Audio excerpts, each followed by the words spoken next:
Hello, my name is Alberto and welcome back to my channel. So in this part of Fashion 101, I wanted to talk a little bit about... So the dye could be applied to cloth, free fibers, yarns, and it could achieve different effects based on the dye molecules that are used and on the fabric type. Normally, fabric dye would take a lot more easily on natural fabrics and natural fibers, and obviously you would need a different specifically made chemical dye for synthetic fabrics. Mind you, there is a big difference between dyeing and printing. Printing applies colors in very specific areas of the fabric, creating a design. Dyeing usually covers the whole of the fabric in a single color. So historically, dyes came from nature, specifically from plants, sometimes from insects, even mollusks. For example, you can think about some dyes such as indigo, which is one of the oldest dyes used. Indigo comes from the leaves of a specific herb called Isatis tinctoria, and also from the indigo plant, Indigofera tinctoria. They also had Tyrian purple that was extracted from the glands of snails. This dye was very precious because it required tons of the animals to create a specific amount of dye, which is partly the reason why purple was the color of people who had a lot of power, because it was very, very rare and very expensive. It was famously used by Roman emperors. Logwood is another very old dye. It's probably one of the old dyes that are still used today. It's used to dye silk and leather, and it's a red color. Some other colors like yellow could come from oak bark. And during the history, a lot of people experimented with a lot of things, even using minerals to obtain specific colors that were difficult to obtain otherwise. Some, unfortunately, were very dangerous, but at the time they didn't know. There are some specific colors like Paris green or Chiles green that use arsenic to produce the color, and obviously had very painful effects in the long term. Now, most natural dyes require the use of mordants. What is a mordant? A mordant is a substance that allows the fabric to absorb the dye more and helps it stick. For example, aluminum, copper, iron, and chrome were used, and they allowed the color to be more vibrant and to last a lot more. During the 1850s, the use of natural dyes slowly declined, and we start seeing a rise of synthetic dyes. This is because it was a lot easier to use synthetic dyes. It yielded more consistent results in the color, and it was cheaper to produce.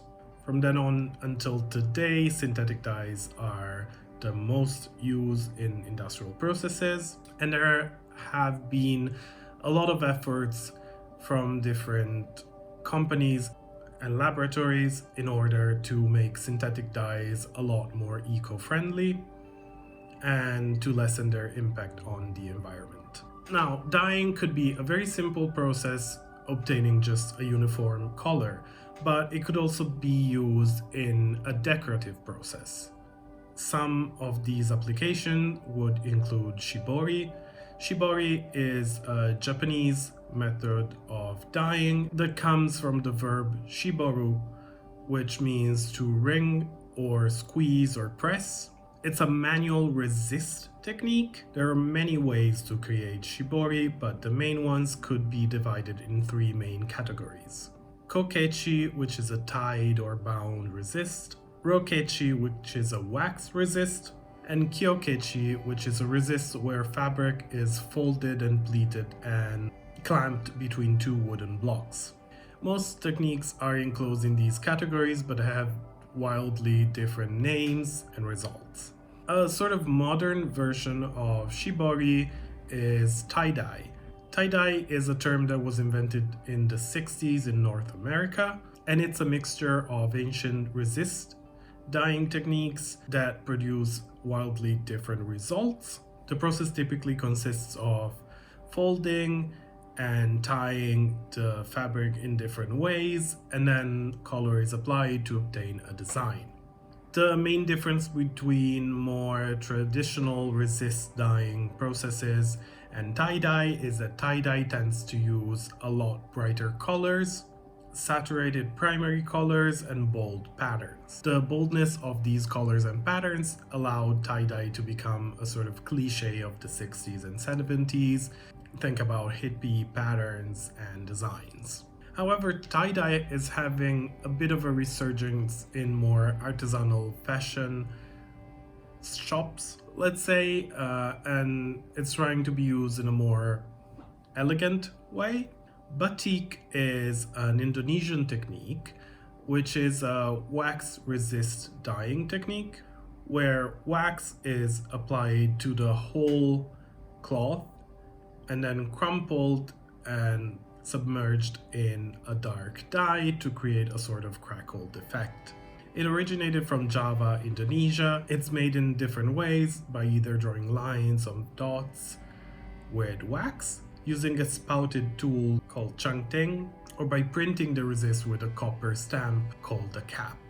The wax resist prevents the dye from touching the fabric except in the places where you want it to go, which creates a design that can be layered to create intricate patterns. Tradition of batik techniques is found in many different countries. However, Indonesia is recognized as the best known one. In 2009, batik is even being recognized by UNESCO as a masterpiece of oral and intangible heritage of humanity.